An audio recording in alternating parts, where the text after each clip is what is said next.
Come on, cook it. Vi får med nøgle.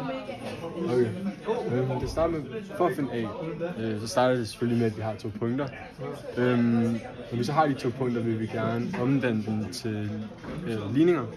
Så vi skriver... Gonzalo! Spil mig i! Og 2 Gonzalo! 2. Når vi så har de 2 ligninger, vi kan dividere på hinanden, så vi skriver... Vi lige så godt bare skrive Y2 over Y1.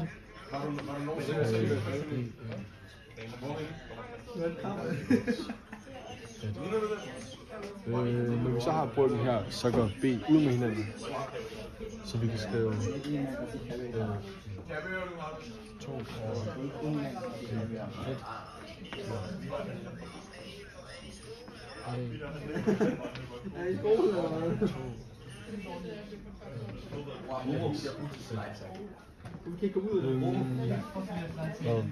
Så når vi når her, er der faktisk en regel, som Til den x. Vi kan skrive x på en anden måde, fordi vi kender den her regler. man kan for eksempel skrive AR over AS.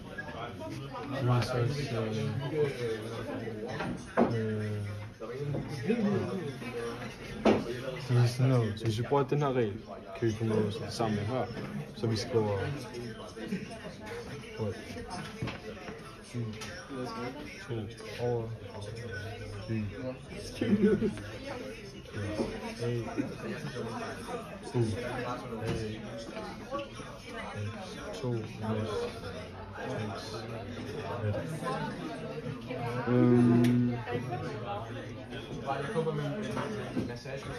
Just cut it.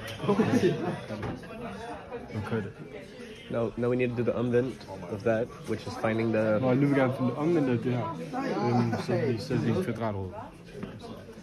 Gonzalo, Licho, er det godt? Bro, Ethan has a test, bro.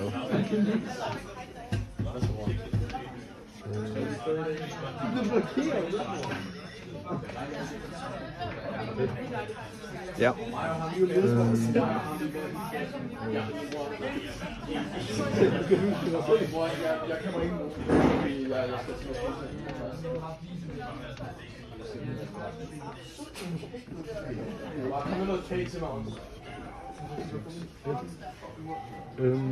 Og fordi de er de 2 modsatte, så går de ud med hinanden.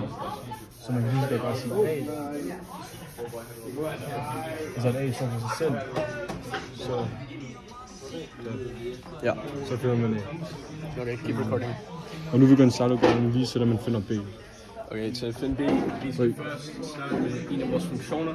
Det er lige meget hvilken af dem du vælger, men jeg skal bare vælge Y2. Så Y2, B, Y2. Og vi vil gerne basically isolere B i den her funktion. Så vi skal starte med at dividere den her side med AX i n.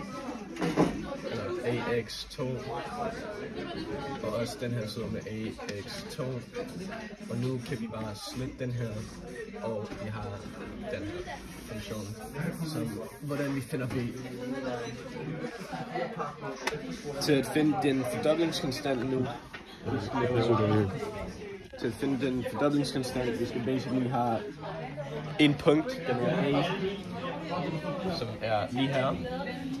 Og vi skal lave T2 L N I 2 og L N I A. Og det er den her formel, vi skal bruge til at finde den fordoblingskonstant.